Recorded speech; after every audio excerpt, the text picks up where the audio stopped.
I'm going to give you 10 points, a 10-point program that I followed to make the change that you're going to see in the next segment.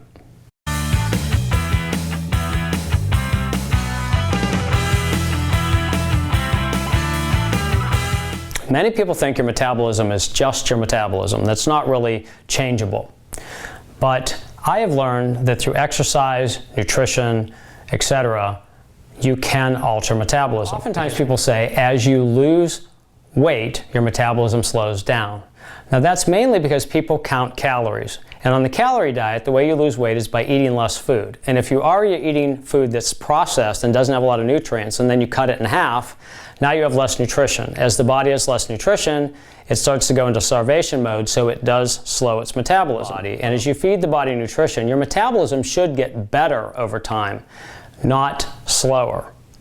I'm going to explain to you how I did what I did and how you can duplicate the results that I'm going to show you. On July the 1st, I weighed 158 pounds. Today, this is August 1st, I weigh 141.5 for a weight loss of 16.5 pounds. Now that's the fastest I've ever lost weight in my life. So the program was very effective. My body fat on July 1st was 13%. It's now 9%. My waist measurement was 33 inches. It's now 30. Now normally I don't encourage people to lose weight this fast, but for this experiment I just wanted to see what my body would do. Next will be the before and after video showing the results.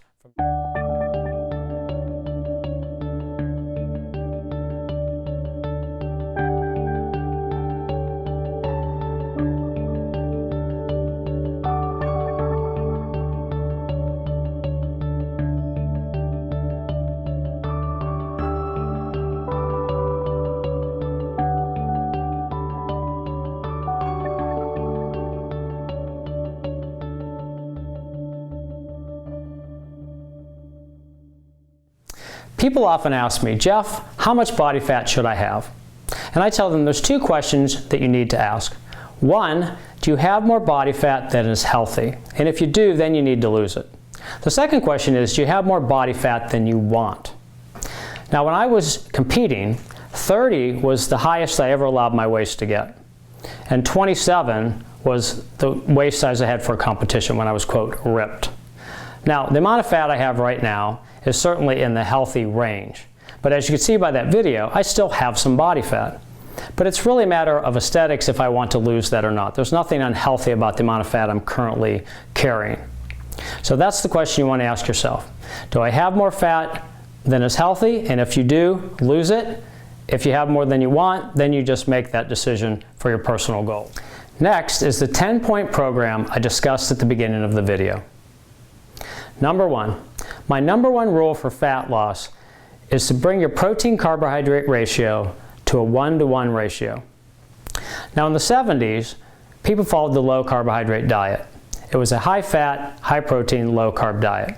On that diet, I lost muscle as I lost fat, and I didn't have very good energy for working out. In the early 80s, those ratios were flipped, and people went to a high-carb, low-fat, low-protein diet. On that diet, I had a hard time losing fat and still a hard time maintaining my muscle tissue. So around 1982, I was training for a competition and I thought, I'm not going to listen to these diet gurus and experts anymore. I'm going to start to go with the things I'm learning about the body.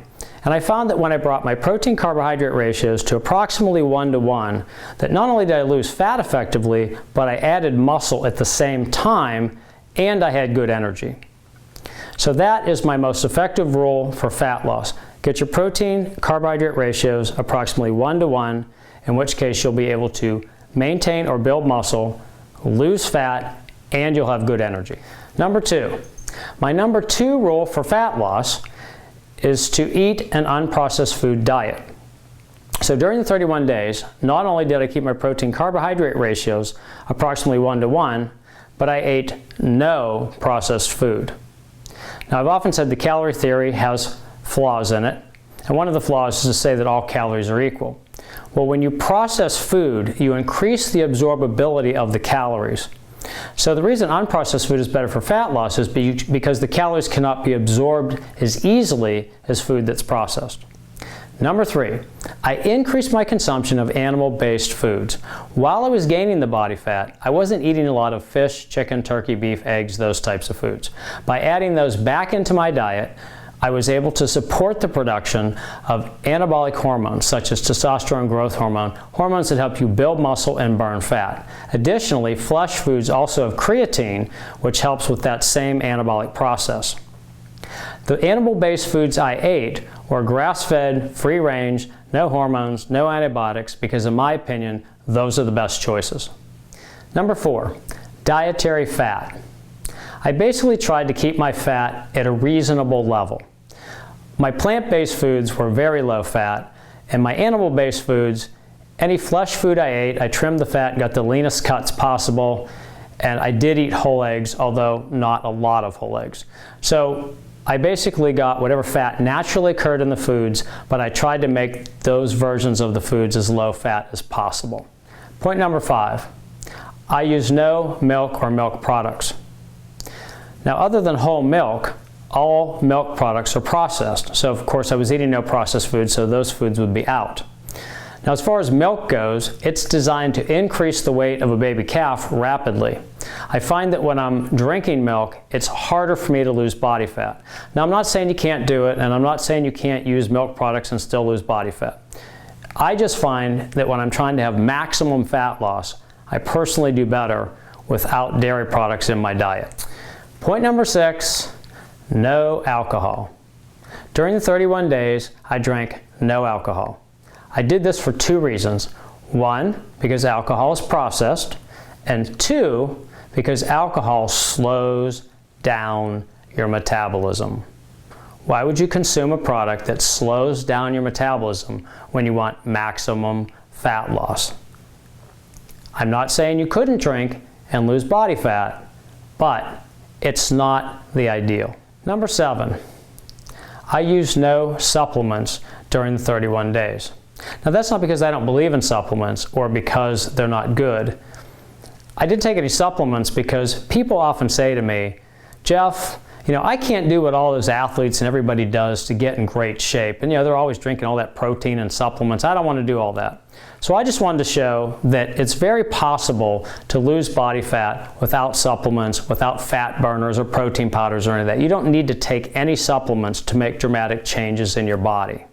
Now, that's not to say that I haven't used them in the past, not to say they don't work. I'm just trying to make the point here that everyday people can make these kind of changes without doing things out of the ordinary. Number 8, meals. I ate 2 or 3 meals a day to make these changes. Many people recommend that you eat more frequently, 5 meals a day, 6 meals a day, 8 meals a day. And I agree that that is a more effective way to eat and stimulate metabolism. However, again, everyday people will say to me, I have a family, I have a career, I don't have time to eat that many times a day. The good news is, if you eat 3 times a day, you can still make dramatic changes in your body. Points number 9 and 10 I'm going to combine. Number 9 is weight training, number 10 is cardio. The first 8 points have to do with diet, because I said at the beginning of the video, diet is the most important thing for fat loss. Now, exercise is also good to help metabolism and fat loss. However, by itself, it's usually not enough. But I do want to address exercise. First of all, for years we've heard that cardiovascular exercise is the most effective way to burn body fat. I've never believed that. I've never followed that. As a matter of fact, most of my life I did almost no cardiovascular exercise because it tended to lower my testosterone levels, which, because I was a natural athlete, I had to get up with good nutrition, sleep, rest, etc. So I always found cardiovascular exercise to not be all that efficient. Now, I'm not saying it's not good and you shouldn't do it. I'm just saying of the 2, weight training is better than cardiovascular exercise for fat loss. And there's 4 reasons for that. Number 1, both of them burn calories. Depending how intense the exercise is, weight training may be higher than the cardio, may even be equal. They both burn calories, that's good. Number two, both of them will elevate metabolism after the workout, although weight training will give you a longer elevation.